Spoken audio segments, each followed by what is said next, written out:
As Europe burned in the fires of war, Switzerland remained an island of neutrality.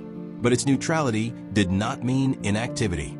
In the shadows of diplomacy and war, Switzerland became something else entirely, a silent battlefield of spies, a place where Axis and Allied operatives played a dangerous game of deception, sabotage, and intelligence gathering.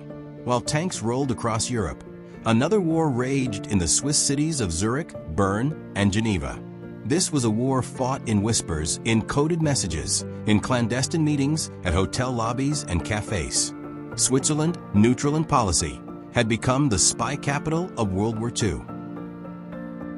The country's unique position in the heart of Axis-occupied Europe made it an ideal place for espionage.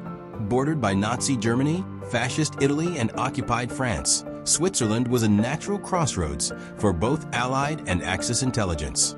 Every major intelligence service had operatives within Swiss borders: Britain's MI6, America's OSS, the precursor to the CIA, Germany's Abwehr, and the Soviet NKVD, all maneuvering in a web of lies and double agents. The war might have been fought with tanks and bombers elsewhere, but in Switzerland, it was fought with stolen documents, coded messages, and betrayals. For the Nazis, Switzerland was a problem that could not be ignored.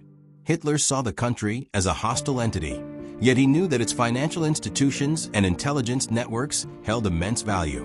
Swiss banks, with their policies of secrecy, were used by both Nazis and their enemies to launder money, move gold, and hold stolen assets.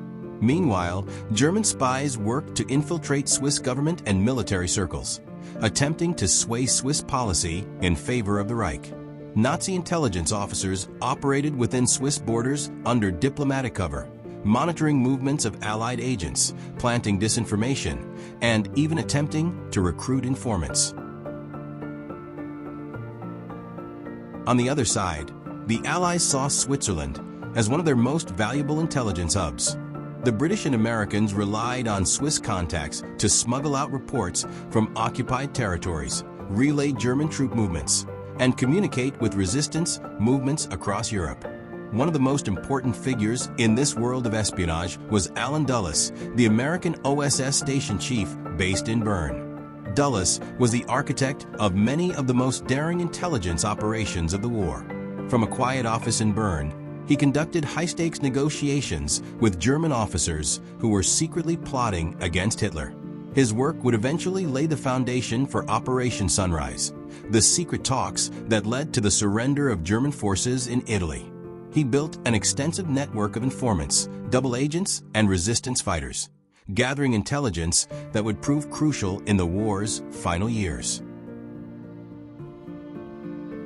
Swiss intelligence itself played a complicated role in the war. The Swiss Army's intelligence service kept a close eye on German military movements, intercepting communications and feeding key intelligence to the Allies.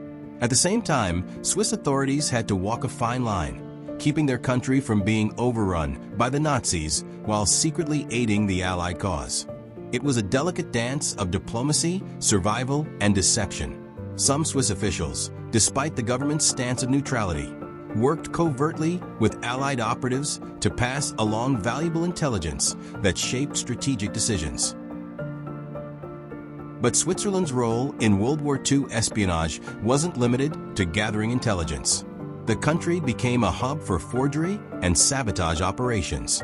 The British SOE, Special Operations Executive, and the American OSS operated within Swiss borders, forging documents, creating false identities, and coordinating sabotage missions against the Nazis. Swiss agents helped smuggle downed Allied pilots out of occupied Europe, provided safe houses for escaping prisoners of war, and assisted Jewish refugees fleeing persecution. Switzerland became an underground gateway for those who needed to disappear from the Reich's reach. The most famous spy network operating in Switzerland during World War II was the Rote Dreh, or Red 3, a Soviet espionage ring that provided the Kremlin with some of the most vital intelligence of the war. This network, operating right under the noses of Swiss authorities, infiltrated German military and industrial circles, sending back information that would later prove crucial in the Soviet Union's defense against Hitler's invasion. Some historians argue that the intelligence gathered by the Red Three was instrumental in Soviet victories on the Eastern Front. The Swiss government, knowing the risks of allowing Soviet espionage within their borders, cracked down on communist operatives. But the Red Three remained a resilient force, operating in extreme secrecy. Despite its usefulness to both sides, Switzerland's spy war came at a cost. German intelligence constantly sought to uncover Allied spies operating within Swiss borders, and several espionage rings were compromised, their agents arrested or executed. The Gestapo closely monitored Swiss activities, and Nazi Germany frequently threatened retaliation if Swiss authorities were caught aiding the Allies. Fear of German reprisal forced Swiss officials to tread carefully, balancing their limited military power with their need to prevent becoming a target of invasion. At times, the Swiss government itself cracked down on espionage operations, fearing that their territory might become an excuse for invasion. Several Allied and Axis spies were arrested, interrogated, and expelled. Some, however, met far worse fates. In 1943, 3 American agents working out of Geneva were captured by the Gestapo in France after their Swiss contacts were compromised. They were executed in Nazi-occupied territory, their operations shut down permanently. As the war raged on, the flow of intelligence through Switzerland only increased. It was in Swiss cities that some of the most important diplomatic backchannels were formed. Secret negotiations between Nazi defectors and Allied officials took place in hidden offices and private homes. Swiss newspapers, despite official neutrality, often published coded messages for resistance movements across Europe. Even as war consumed the continent, Switzerland remained a nexus of secret deals, betrayals, and backroom diplomacy. In some cases, spies were operating just streets apart, unknowingly crossing paths in a web of intrigue that was impossible to fully unravel.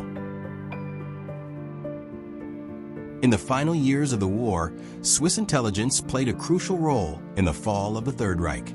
By 1944, German officials who saw Hitler's defeat as inevitable began reaching out to Swiss contacts, hoping to negotiate a surrender that would spare them from Soviet retribution.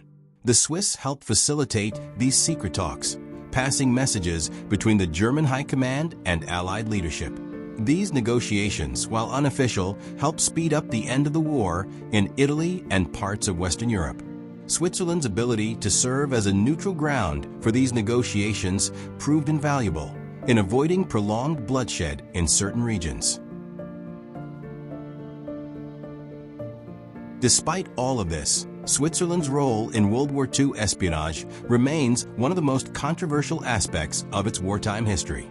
Some historians argue that the Swiss did not do enough to oppose Nazi Germany, while others believe that Switzerland's intelligence efforts were instrumental in preventing further Axis advances. What is clear is that Switzerland was not a passive observer. Behind its official neutrality, a war in the shadows was being fought, a war where information was the most powerful weapon of all. In the next episode, we turn to one of the most controversial aspects of Switzerland's wartime actions, its financial dealings with Nazi Germany. While spies and soldiers fought in the shadows, Swiss banks were handling gold and assets that would later become one of the biggest scandals of the post-war era.